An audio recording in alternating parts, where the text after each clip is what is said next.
So, last night before I didn't get to finish the reading. It was about not to be defiled in their heart. A chief, a king, a leader amongst men are not to allow the home to defile them and profane them, and they're not to allow the people to defile them and profane them. But what I didn't go over was the roles that are played in the family. A lot of the time, there's two ways we can look at it. A lot of the time, you're profiled and defamed by the actions that you take that are degraded within the family. Like I said, if your family has a lot of hate and a lot of hurt and a lot of unhealed dysfunction in the family, and you come out of it, you're able to come out of it. You're able to see things clearly. You're able to see things from a spiritual standpoint, that you yourself are to take the higher route and be the better and the greatest version of your family. It is the breaking of generational curses is what we call it. It is also, it comes with being the black sheep, but not only does it come with being the black sheep, it comes with you being a leader amongst people about no matter where you're from, no matter how you're raised, no matter how you're brought up, you still can change. You still can become the brightest star. You still can become the leader of tomorrow. And another thing that I want to add to this, it also goes both ways, that when we are around people and around the families we make and around our own children, we have a role that plays to be responsible with our power, even amongst the people and the families we create. When you are talking about the role of mother, mother is two ways. Mother is not only mother of one who nurtures and brings forth abundance within family, but she is ultimately the woman who shows up in society as a form of reassurance. Father is the same way. That father is not only the man who defends and protects the honor and the integrity and the morality and the physical of the family, but he is also the man who defends, protects the honor and the morality and the physical nature of what it means to be a family oriented man in society. It is also the same with brothers. Brothers are not only supposed to be brothers amongst those within their own tribe of family that are there as in a sense, a peaceful dispute and challenge of perspective, but they are also supposed to be that within society with other males. They're supposed to be in a, it's not only supposed to be I chin check and I protect, it's supposed to literally be a situation where within and outside with your peoples, you keep it 100 and you offer alternative perspectives to maintain the peace, because it's a brotherhood. Yeah, and sisterhood, it's very similar, and it's very much prayer with authority within the household. A lot of the times we think sister just means adore big brother, but sister often means have a stance to also provide a feminine alternative perspective within your family and your people without it being careless rebellion. These are the roles that we play even as son and daughter. Sons are not supposed to directly challenge the blood lineage of their men, of their father, of course, but they are supposed to break away and take the wisdom from the old and incorporate it with the new ways of being, and thus carry out the Most High through their seed. And the Most High is above mother and father. And Most High is is to be, it is sought for sons and daughters to become their own sectors and homes and power staples within not only their own families, their future, their own families and their future families, but within their communities. So there is a lot of work to be done within the son and daughter region, within the family, that if it is unable to be peacefully transitioned, healed, and changed in dynamic, the son and the daughter are to branch off and create anew from that which is old and outdated. These things are to so that one be raised up and elevated as the name of the people. That is status. It is not your family. It is not your lovers. It is not even your children.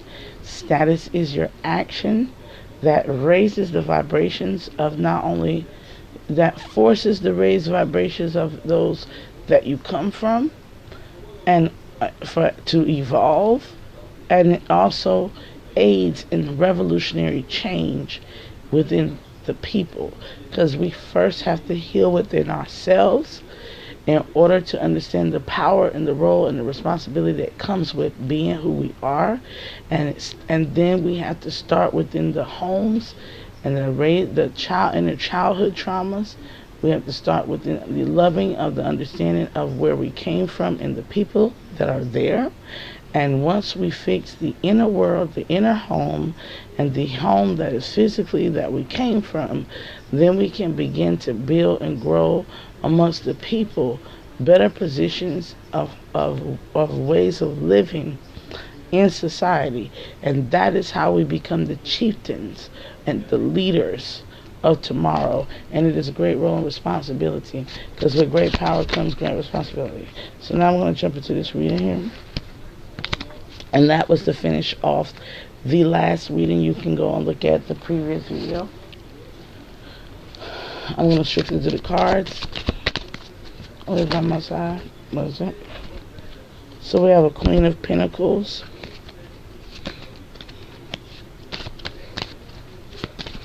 I saw the Six of Cups.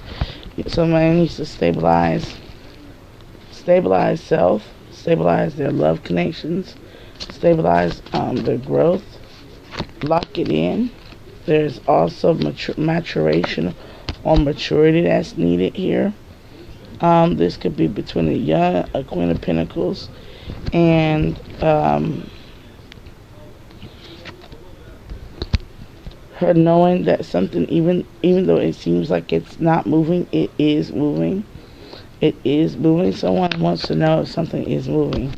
Yes, it is moving. If it is something that is it's everything. If it's something that is meant to mature, it will mature. Right now, it's going through a process where it needs a little bit more time, attention, and effort.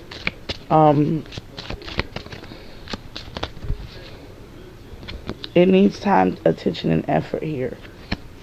It needs time, attention, and effort, and it needs reciprocity. Yes, yes. Sometimes we can be fooled.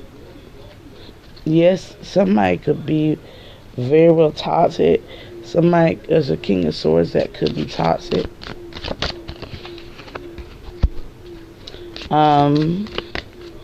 This person that's toxic or obsessed or stalking or watching is trying to make an event happen, or trying to make something happen that forces somebody into some type of inclusion or seclusion or isolation in order for them to feel out of confusion. Out of confusion, somebody's trying to force something upon somebody out of confusion here. Somebody could, this King of Swords and this Queen of Pentacles could be a karmic relationship, because even though there's an energy of somebody wanting reciprocity when it comes to this connection, there is also an energy of somebody strategically manipulating something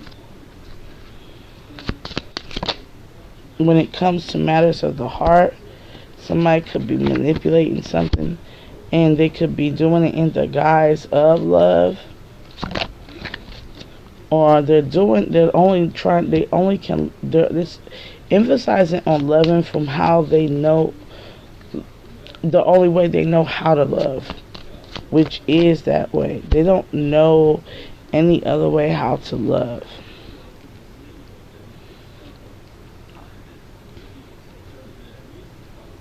Somebody could be dealing with the Leo energy here, Nine of Wands. Something here is going to create a devastating tower, or it could be building up. There could be a lot of passion, a lot of fire, a lot of passion here building up day to day within this person who seeks to, I'm getting manipulate a reconciliation, and it's coming up from this Queen of Pentacles, who could also be a Queen of Wands.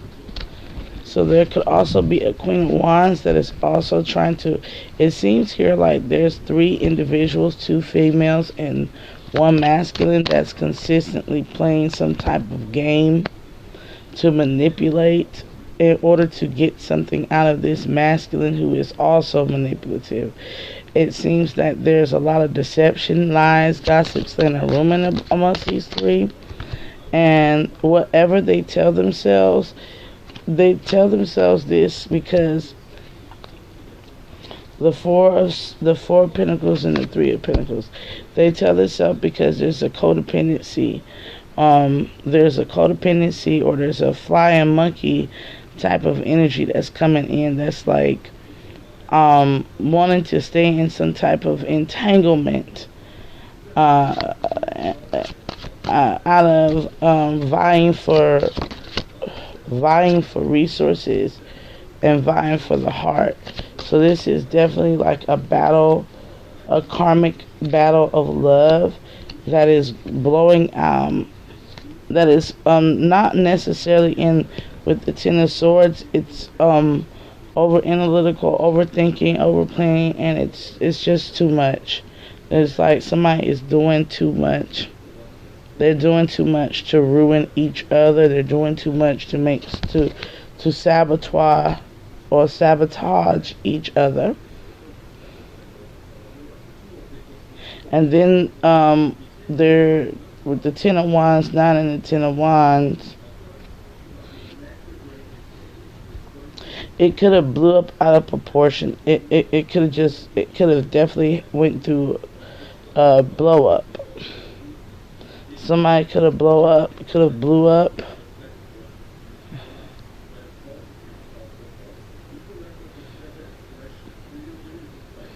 Somebody definitely could be wishing for somebody to be upset and angry. It's kind of like this energy of a woman only wanting to be with a man for monetary gain. So when he is not giving her time, effort, and energy and money or whatever tangible thing she can get, she might go to his job or, file a report or something like that. She's gonna be on his case, right? And with that 9 of Pentacles, this could very well be child support. I know this. I know that energy very well, because like when a woman don't get, there's something here about family dynamics. When a woman not getting thoroughly compensated for having someone's child, then that is one of the things that you have to legally do, is you have to put in an order. Yeah, you have to go in and ask the courts, why is this person not paying? But there's also another woman here that is blowing it out of proportion.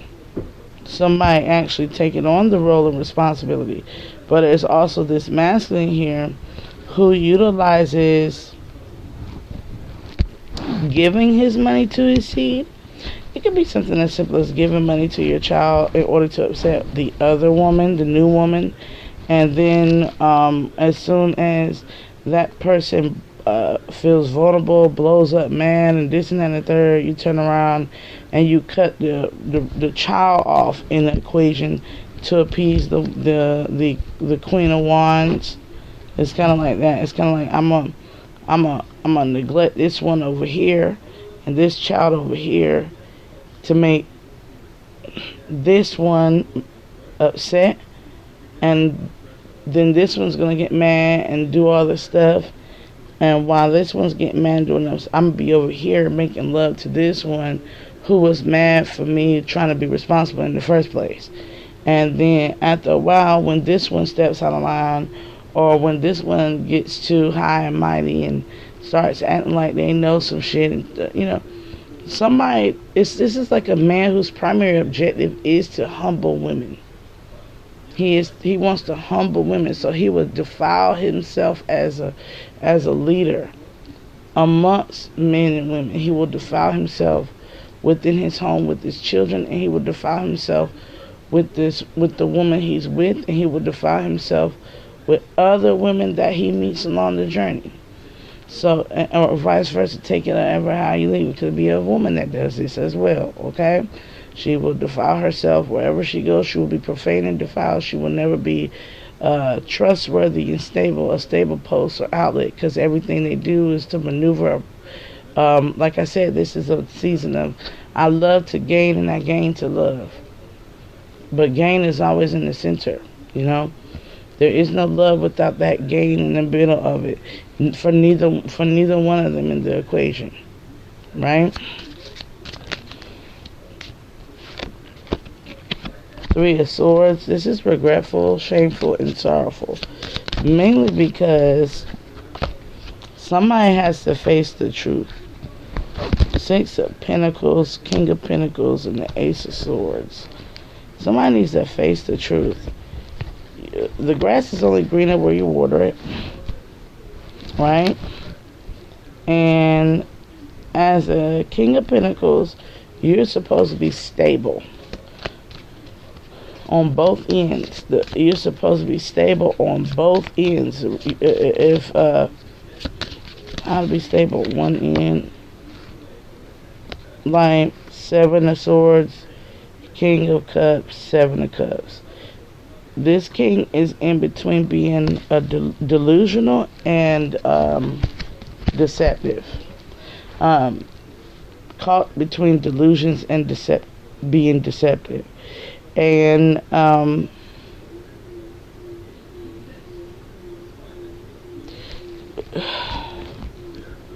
that's in a nutshell.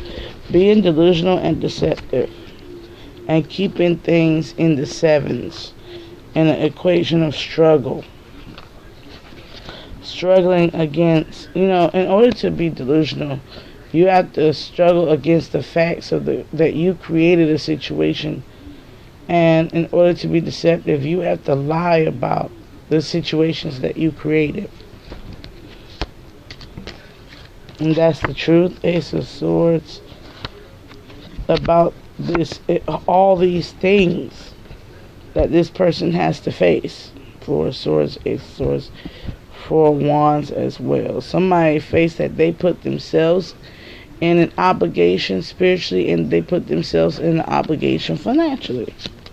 And they have to handle both ends. There is no way around it. Six. There is no way around it. If I go out and I have a child here, and then I move on with my life and I'm with somebody else, I have to still be a mother or father to that which I sire. The seeds, I have to take care of my children. I don't get to go over here and be with Tom, Dick, and Harry, Jane, Jess, and Jenny, and neglect what I brought into this world. You don't get to do that. And I don't get to use that. I'm trying to move on and be in a better relationship to neglect my children. Because what does that say about me in the world? If I abandon that which is my responsibility out here in the world in order to go within a home, and then be and raise, you'll never raise a functional family doing that. I don't see where you would be reared up as a pinnacle in society. You know, that's one of the things where you ever hear the old stories like Papa was a Rolling Stone, and when the man died, he got all these illegitimate ass families that come to the fucking family. He got kids all around the neighborhood, and they at the funeral screaming and hollering and fighting and shooting and shit. And then he got his wife and her that kids in there miserable as fuck. Like, because this woman is burying her husband, she's burying her mate, she's burying her partner, and she has to find out that he had outside children, and that's the name he made for himself in the world, was that he was deceitful, and he ensnared somebody into a marital contract or a love binding agreement. And you know how these kids feel when they grow up and they realize they have half siblings all over the damn place. Like, and you know how these siblings feel when they grow up and they realize their dad never cared. He was only, or their, mom never cared, only interested in their self-centered means of what they consider love, but it was never something that they were willing to truly show. Like, you can't be that way in the world. Like, those are dysfunctional homes that create degraded womanhood, because it's irresponsible manhood and so forth and so on, or irresponsible womanhood creating degraded. These are these sickening low vibrational love games here that bring struggle to those with pure hearts, those with clear consciences, those with who are tapped in, because a lot of people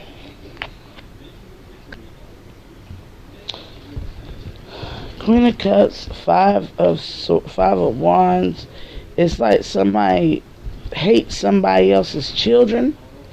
There's a feminine here that hates somebody having children elsewhere, or hates somebody else's children.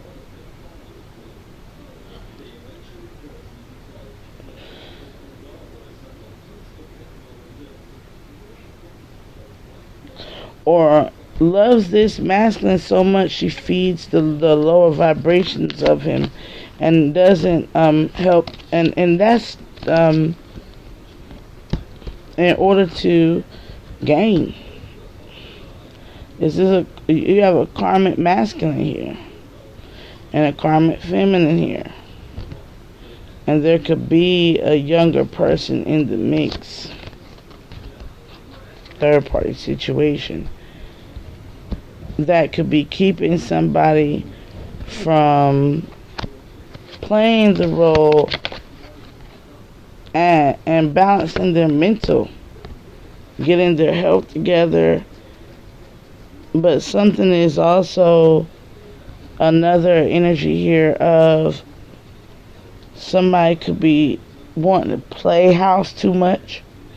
They have their one foot in the door, one foot out in another. This is playing house. This is about playing house. Yeah. Playing house in the community. And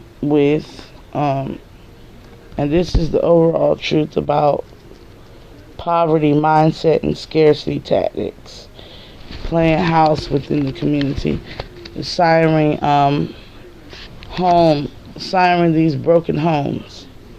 And keeping it going out of jealousy tactics, poverty mindset, and struggle love.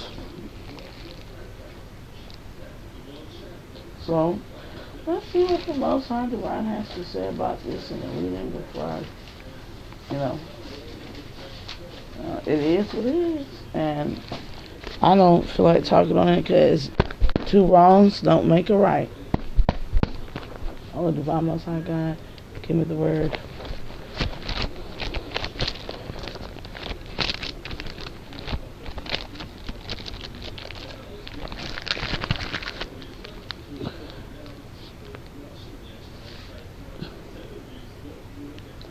I being few in number, they shall gather themselves together against me and slay me, and I shall be destroyed, I and my house.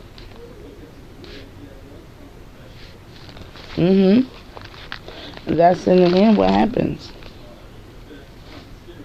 Your reputation as a leader, as a chief amongst the people, is destroyed because either you're a home wrecker or you create abandonment, neglect, hate, and disdain. You defile your people. You defile your people. You defile your ancestors. You create a profane act amongst your household. You carry with you nothing but deceitfulness and deception. You are not to be trusted within your community. You are not to be trusted with the lives of others within your community, or and if your parents are, or your family, immediate family, is engaging in these degraded behaviors, they are not to have community. These type of individuals will be destroyed by the very community and the very people they play these games with. There's no way around it. This is the exile. This is Jacob was tossed into the lion's den, and his family went through drought. If I'm thinking Joseph, maybe with the book of no. I'm thinking Jacob. I'm not with you on one of the two. Jacob's ladder. I can't remember the story, but every prophet's story is about the horrors. I just, it sets everything back.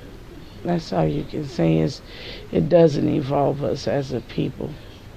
And we can't demand change while allowing these things to happen in our community.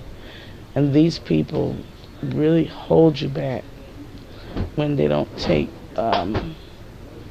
when they don't do like they're supposed to, and the roles that they're supposed to play, and breaking generational curses, working on themselves and healing, and then creating new functional dynamics. You can't better a people that way. You can't better a people by continuing to. It's like seeing a broken picture and you continue to go and beat the glass, and then you expect that the more you beat it and the more it crumbles, the more that the picture will come together. But what it does is, once the glass is exposed, the shards itself start to cut the picture. The picture starts to be exposed to the elements, and the elements start to wither the workings away, wither it away. You ever seen a picture that's the picture has been neglected, so the glass is cracked, and then so you know, the heat can seep into the glass and cause the glass to stick onto the picture. So when you go to pull that piece of slither of glass and get it replaced, that whole part of the picture will get ripped off.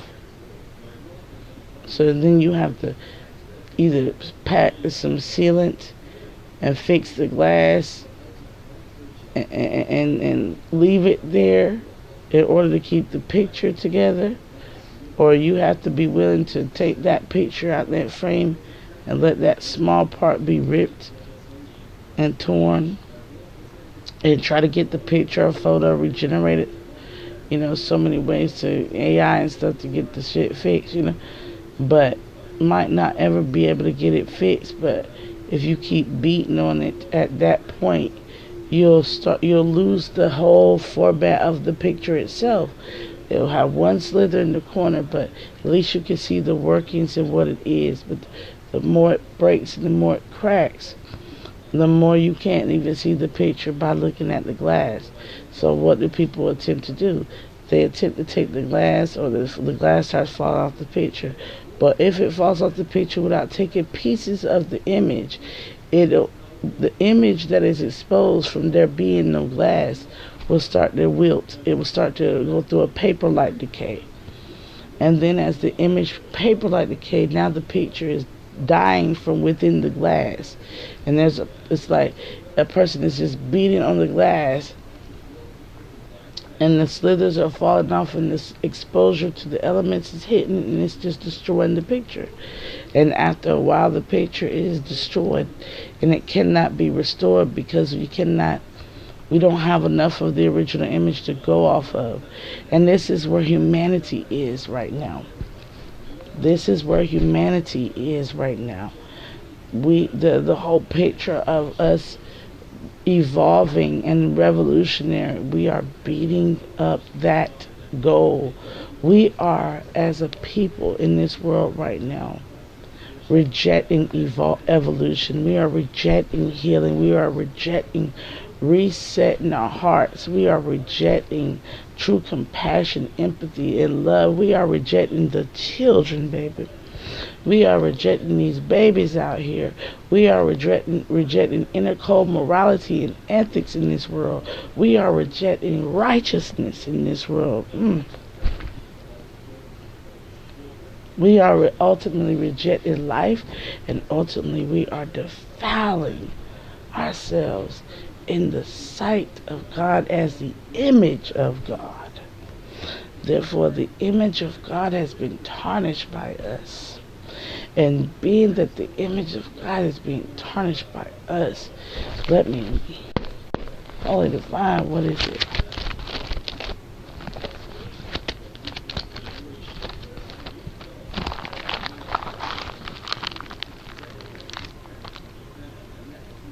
Children of Israel did evil again in the sight of the Lord, and served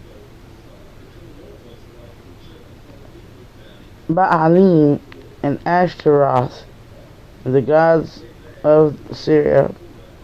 Okay, he served Ashtaroth and Baal, and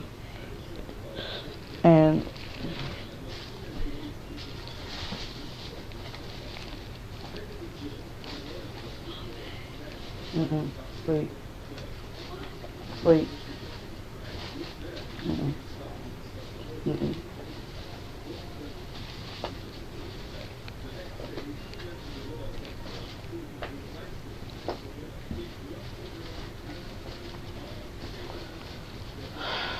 I know he is considered an entity of the lower kingdom. I know that much. And I think this one, I want to read on it.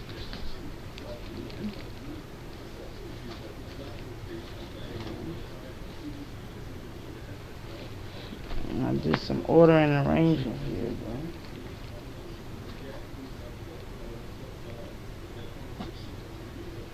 It should have been easier just to reach in here and grab it.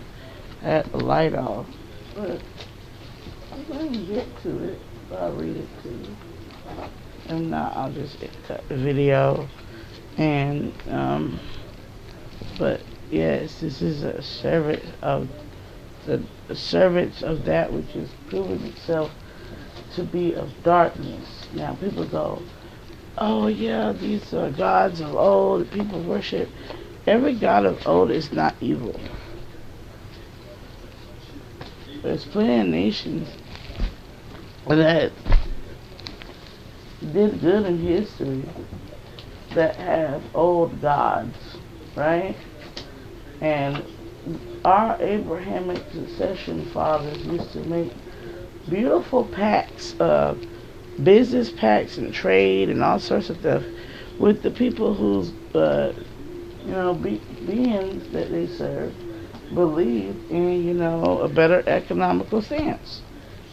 So when I hear Christians talk about other people's gods, I'm like, you don't read your Bible, because the gods, your God used to make good, decent business pacts with other people's deities, other people's gods.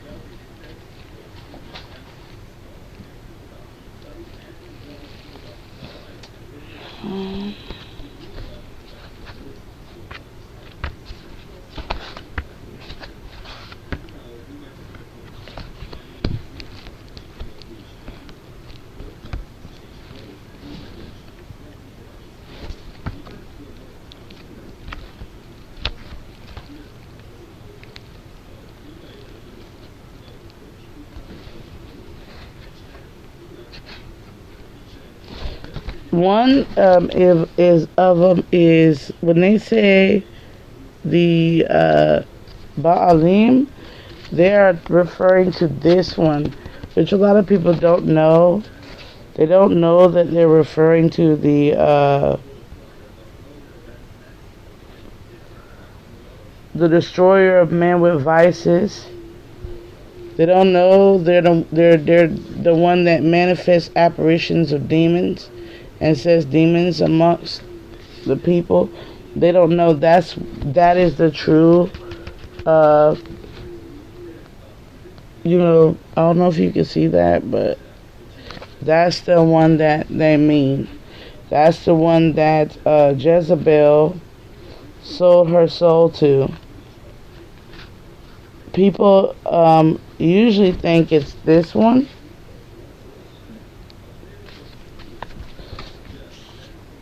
The Israelites deal with this one. Jezebel made a bargain with the other one. This is disease that causes disease, causes pestilence within the emotional sector and within man, within purely mindset. It causes weathering, rain, and lightning. I like to say it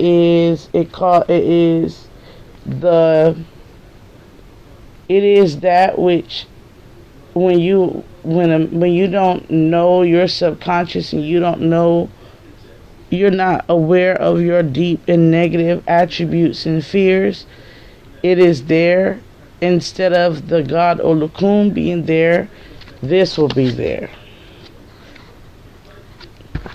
Bale, this will be there. When you are very well of your fears and you know and you have illuminated the darkness within thee to see self, Olukun will be sitting there. But Olukun does not guarantee you will be sane afterwards, because a lot of people try to keep their sanity on a spiritual shamanic journey, but I'm gonna be real about it. It is not about you being sane. It is about the actions you take during your insanity that count towards your soul and and really show your heart's positioning. Because we notice that when people are deep down inside, when they're beautiful and they're loving and they're magnificent, right? No matter what they have, no matter what bipolar disorder, whatever the case, clinical depression, anything, these people never harm or they never do things to harm, or they just at some point it's like they have to release the corporeal form's fixed state, but they're not out here siring unwanted progeny, passing sexual transmitted diseases and demons. They're not out here hurting people, knocking in doors and windows, and enacting acts of violence and stuff. Those people just, they need to release, and they need to release, and they might talk to themselves or vent, or sometimes even walk around and start stripping naked. And we become concerned because that person is so uprighteous that even when they have a mental meltdown, the people come in the aid of comfort, right? And we become concerned. And usually those people have great support systems. No matter what, nervous system or mental episode or manic or whatever they go through, these people tend to get great support systems, because at the end of the day, they know they never choose to hurt somebody, and they also choose to educate others, and they also choose to help themselves better themselves. These people go on to do many things. Raise families, live very, very, very beautiful, functional lives. And there's a good and a bad in all of it, but mostly shamanic journey of life itself, it's not about maintaining your sanity. It's about maintaining the purity and the love and the understanding and openness of the Most High to have compassion and empathy in the world. Nobody cares if you're crazy, if you're loving. And then we have the one that I mentioned that will tell how the angels fell and teach. And it's marked by justice or the scales for Libra, right? So these people worship a being that manipulated the emotions in the subconscious of many, but they also worship a being that told them how to destroy the righteousness in the world. And that is what that means. And when we're talking to read about Jezebel, we're talking about somebody who wanted, whose matriarchy mindset was more patriarchal and wanting to usurp all forms of power from men. So you're more than likely dealing with these three types of archetypes of people. You're dealing from somebody who's not fair. Their pendulum swings to one end, stays there, and the other end goes without, and then their pendulum swings and the other end goes without. It's not fair. It's not just. It's like the judicial system of today, giving the same crime, but because of somebody's race, class, or ethnicity group, they get lesser sentencing and lesser time, more parole opportunities, more probation opportunities, right? Whereas the other one gets extreme, cruel, and unusual amounts of time, no parole, life sentences, and even some cases the death penalty, right? And these two feminists and masculines are the same age. They committed the same crime, but they are not treated the same fairness and way. Right? It's like that with that. Because creating a justice scale that's biased is the way that you kill righteousness in the world. Because I, as a black woman, sitting in Nolan Wells' case, right, and so many others like it, and it goes, oh my God, if they could just pick us off and kill us and hang us from trees and this and that and the third, and you lose hope and faith in humanity. And when the angels lose hope and faith in humanity so much, it's almost like we lose hope and faith in God ever fixing this problem. And that's how we fall. Right? And we are all the angels. Right? And we are fallen because justice has not, it's been doing two wrongs, trying to equate it to a right. And we just needed to do the right thing. If you gave these group of men, these group of black boys, 15 to 25 years behind bars, no parole, right? For unaliving a white kid, right? Or from being a part of a hate crime or murdering a young girl. If you gave them that, you're supposed to give that same treatment to those white males. And it's supposed to be the same. And Hispanic males and Asian males, it's supposed to be the same sentencing, the same harshness to it. In order for us to believe that justice can truly be served. Right? And then there's the other end. The wanting to be a powerful woman by subjugating men and repressing and oppressing men to have man's power when man's power has fallen and failed underneath the Most High. So you must relinquish the ideology of being powerful amongst men when they have fallen, and start thinking about being powerful within the self and the Most High, so that one may be seated in righteousness. So one that may be seated in righteousness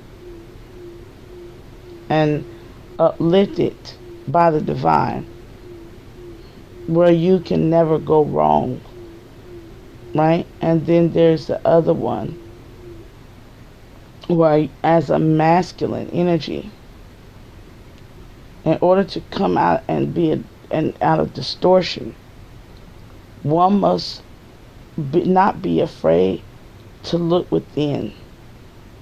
One must not be afraid to truly sit down and evaluate.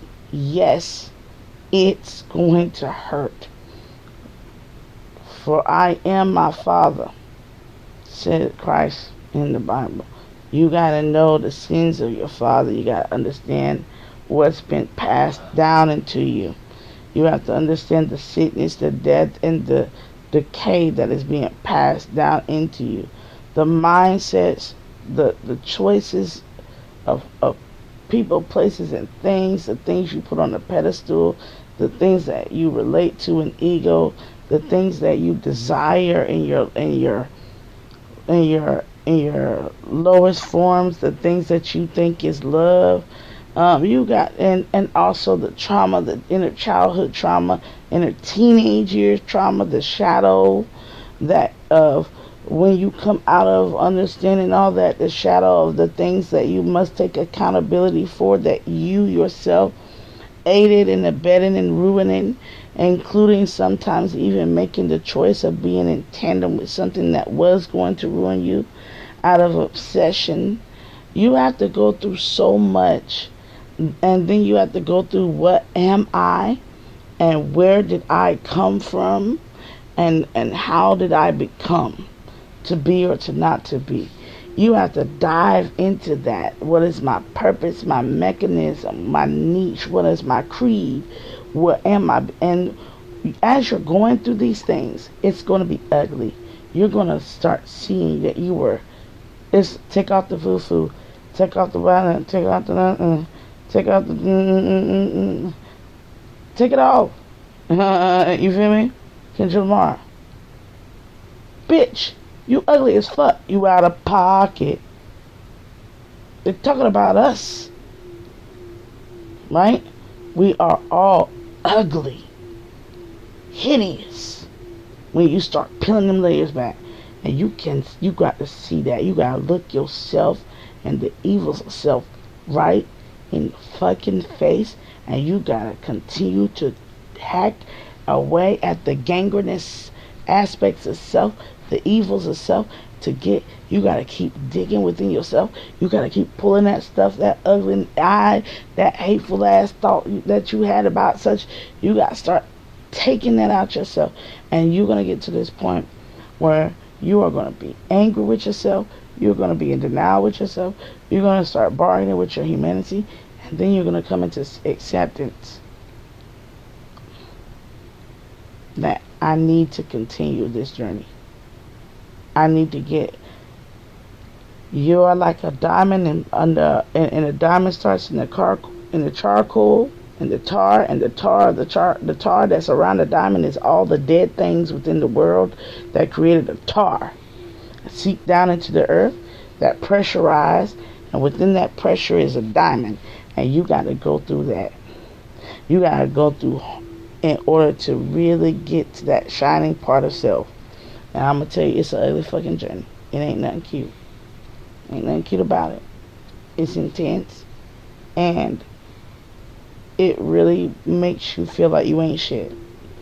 And then right when you get to that point, you gotta ask, now that I see me in fullness, Most High Divine, show me who I am in your sight. Because when I see myself, all the wickedness that I have contributed to or have done, I do not see one worthy of salvation. And then the Most High will reveal to you that you are worthy, and it's going to show you exactly why. And you're going to go, OMG. Like, and it's going to take you back, and it's going to illuminate, and then Olukun shall be there to help you find that hidden gem within yourself. And I'm going to leave it at that.